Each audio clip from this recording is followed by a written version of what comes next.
Gilbert, what's the process like when you go in to replace a guy who's out for the season? I know you prepare and train to go in for him, but when he's suddenly gone and not coming back, how does that change your mindset to play in the spot? Well, like you said, you just have to prepare. You have to prepare to, put yourself in that position, But what I was doing was I was envisioning myself being in that position. So I was taking a lot of mental reps while he was on the field and I was on the sideline. So just envisioning myself taking those reps. So when he actually went down, it was easy because, I kind of already put myself in that position and, I kind of already went through it in my head.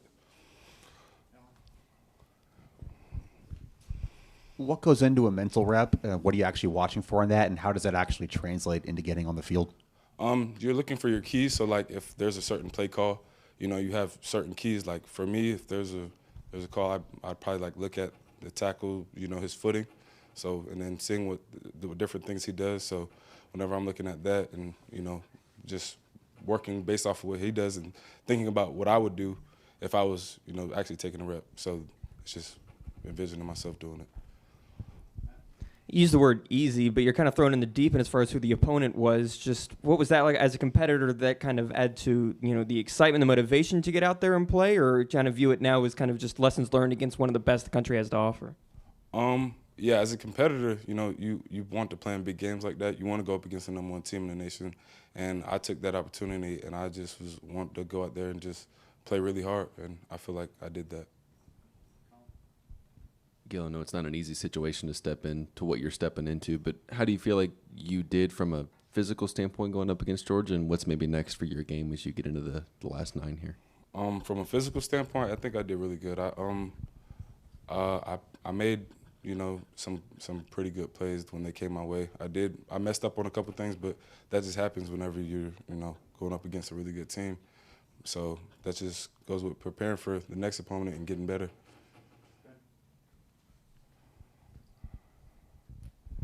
We're kind of to that, I guess, now that you do know you're going to be maybe the starter going forward at least. I guess, is there any more, I don't know, for lack of a better term, comfort in it that, you're not necessarily getting thrown in the fire off the bench or anything like that, and that, this week you maybe not necessarily prepare differently, but I guess does that help at all, having maybe a little more clarity in terms of what's going to be moving forward for you? Yeah, definitely. You definitely feel a little bit more comfortable, especially when you're actually getting the reps. The more reps you get, the more comfortable you feel actually being out there. So now that I got some more reps under my belt, I definitely feel more comfortable going out there and starting. What's kind of the mental aspect of the last couple of weeks looked like for you guys as a defense, trying to adapt to losing so many guys and having so many young guys, playing for the first time? What has that looked like for the group as a unit? For the defensive group, we preach the next man up, and this is SEC football, so whenever someone goes down, it's the next man up, and that's what we've been doing. The next man has been preparing, we prepare like we're the starters on defense at every position, so whenever somebody goes down and the next man comes up, we're ready to play. Gilbert, I guess Coach Beamer talks a lot about stopping the run being a core value of this program. What, as a defense, do you guys have to do to maybe stop the run and be a little bit better in that regard going forward? Being better at stopping the run, we have to be more physical. We have to know what gaps we're fitting in, just be more in tune with your assignment, really. Gilbert, you mentioned that next man up mentality. Another guy that's been stepping up is Nick Eamon-Wari. What have you seen from him, and how has it been kind of stepping into roles? Yeah, Nick, he's just a dog. That's pretty much it. He makes the plays that come his way, and then he goes out the way and makes other people's plays. So he's just a really good kid. He plays hard. He loves the game. Yo, Gilbert, you mentioned as a competitor wanting to play against the number one team, wanting to go against a team like Georgia. So after that game, what are some things that you guys kind of look at, and what do you, as a unit, what are some things that you feel like you learn about your defense going against an offense of that caliber? Going against a team like that, you kind of just learn the things, you kind of learn from the things you did wrong, I guess. So with us, we kind of just weren't in the right position, I guess, in some of the plays. So we just have to be more detailed on being in where we're supposed to be on the field.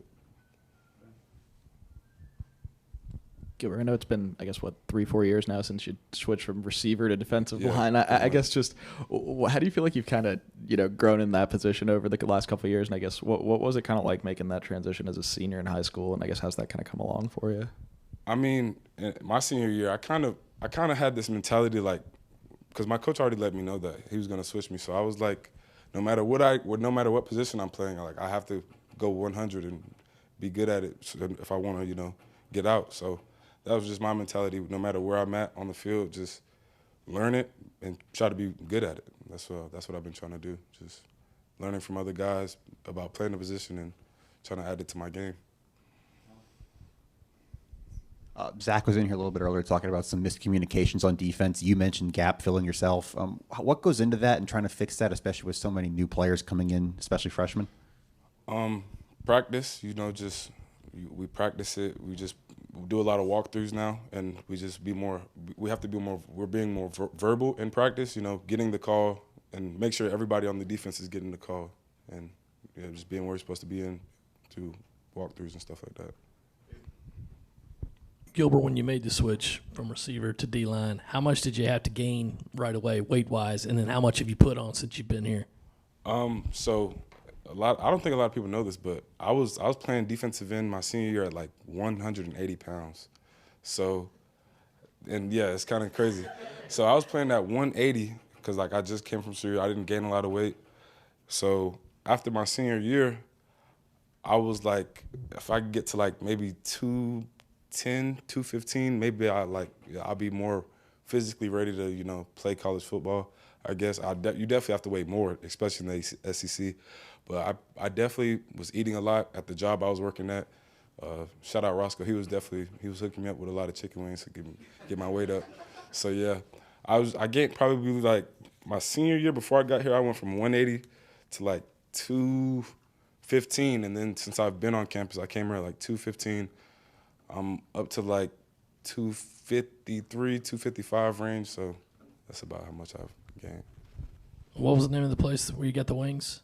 Fats Chicken. Fats, yeah. It's called And Fats just Chicken Shack. How much else did you have to eat? I mean, was it one of those where you had to kind of force yourself to Oh try yeah, to gain definitely. the I weight? was probably bringing home probably like a 20-piece every night and like killing it, forcing myself to eat it actually. I was going to say, once you got to South Carolina, were chicken wings still on the menu for like gaining weight, or what else did you have to eat, or what went into put on the I ate weight? whatever Kristen had available. I was scarfing everything down. Did you have like a calorie count you were supposed to hit every day, or just like as much as you could stomach? I was just eating as much as I possibly could.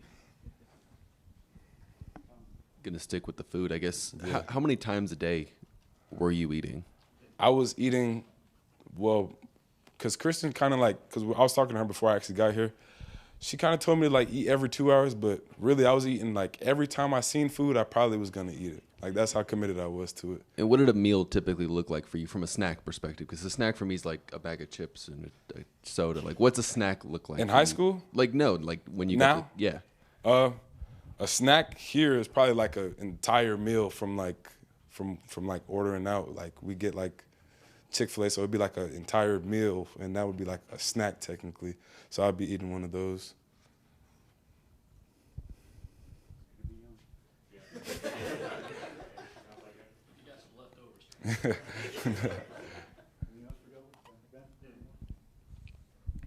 Okay, so what was your go-to like chicken wing order? Did you have like a go-to like sauce or anything like that? Or Oh was it- yeah, so Fats, it's family ran, and they're in a couple different locations.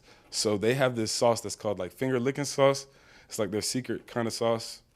Probably the best sauce I've ever had since I've been alive. So that was my go-to. What's it taste like? Is it like a barbecue type thing? Is I it couldn't even describe it. You just got to go try it yourself. You got to go to Florida.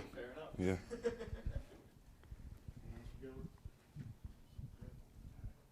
All right. Thank y'all for having me.